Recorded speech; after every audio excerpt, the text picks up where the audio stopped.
Doctor BR Ambedkar స్ఫూర్తి విలసిల్లేలా కేసీఆర్ సారథ్యంలో 125 అడుగుల నిలువెత్తు విగ్రహం అంబేద్కర్ విగ్రహం చుట్టూ కంచె వేసి కాంగ్రెస్ ప్రభుత్వం అవమానించిందన్నారు.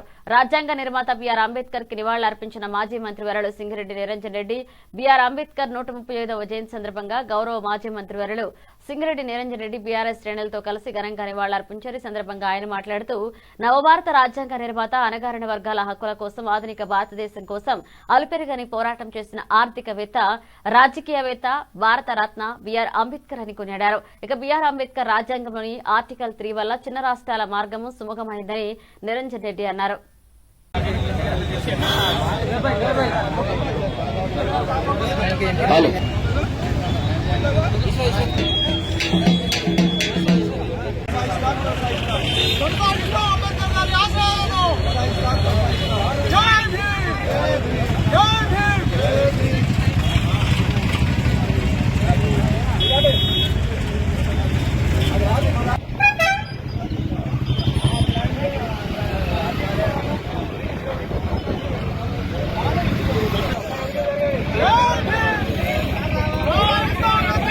మంది ప్రధానమంత్రులు వరుసగా చేపట్టిన కూడా పదవులు అంబేద్కర్ గారికి భారతరత్న ఇవ్వాలనేటువంటిది ఏనాడు వాళ్ళు ప్రతిపాదించలే, ఆచరణలోకి తీసుకురాలే.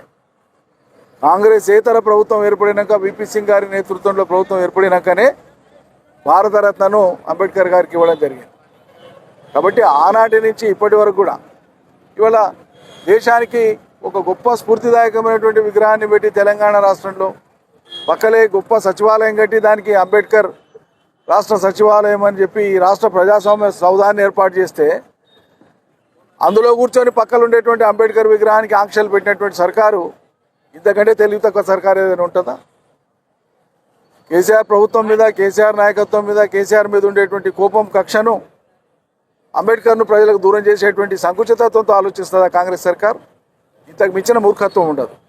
ఇవాళ అంబేద్కర్ను గుర్తు చేసుకోవడం అంటే అంబేద్కర్ ఆలోచనలు కల్పించినటువంటి ఆటంకాలను కానీ, చుట్టూ వేసినటువంటి వలయాలను కానీ, కంచెలను కానీ ఛేదించడమే, కాంగ్రెస్ను కూల్చడమే ఈ రాష్ట్రంలో నిజమైనటువంటి ఘన నివాళి అంబేద్కర్కు మనం అర్పించేదని చెప్పి మేము మనవి చేస్తా ఉన్నాం.